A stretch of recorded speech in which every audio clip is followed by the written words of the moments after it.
lẹ́yìn tí awuyewuye gba gbogbo ìgboro wípé ìjà burúkú ti bẹ́ sílẹ̀ láàrin àwọn ìyàwó gómìnà Nurudeen Jackson Adémọ́lá Adeleke ti ìpínlẹ̀ Ọ̀ṣun, ìyẹn arábìnrin Títí Adeleke àti arábìnrin Ngozi Adeleke, lórí ẹni tí yóò gbàlejò obìnrin àkọ́kọ́ lórílẹ̀‐èdè yìí, ìyẹn ìyàwó ààrẹ Bọ́lá Ahmed Tinubu, sẹ́nitọ̀ Olúrẹ̀mí Tinubu.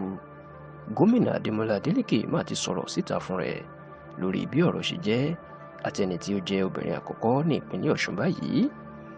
Ẹ rántí pé nínú àbẹ̀wò tí Rẹ̀mí Tinubu tó ṣe sí ìpínlẹ̀ Ọ̀ṣun láti ṣe aṣọ lójú àwọn iléèwé míì fún àwọn ọmọ tí kò lè lọ sí iléèwé, ó ní àríyànjiyàn ti dé nígbà tí Títí Adeleke tó lọ gbé pátákó ìpolówó síta pé òun ní obìnrin àkọ́kọ́ ní ìpínlẹ̀ Ọ̀ṣun àti pé òun ló fẹ́ gbàlejò Tinubu.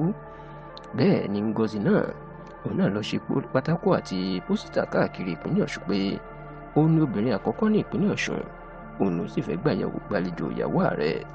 Ọ̀rọ̀ ni wọ́n mà ló dá wàhálà sílẹ̀ nínú ẹbí Adeleke tán ló di ọ̀tá ńlá láàrin Títí Adeleke àti Ngozi Adeleke.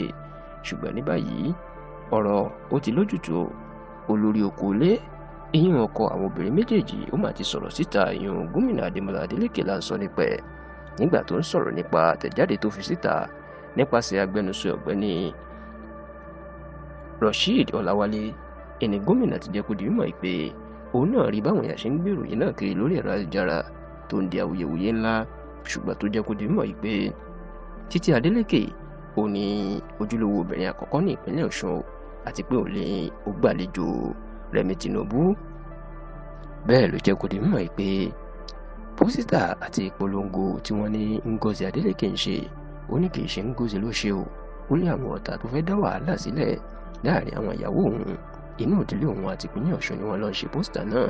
Kódà gómìnà jẹ́ kó di mímọ̀ pé àwọn ti gbé ẹni tó wà lẹ́yìn pósítà tí wọ́n ní Ngozi lọ ń ṣe láti tako Títí ìyálé ẹ̀, tó sì ní àwọn ti yanjú ọ̀rọ̀ náà o, kò sì sí wàhálà nínú ẹbí àwọn rárá àti rárá.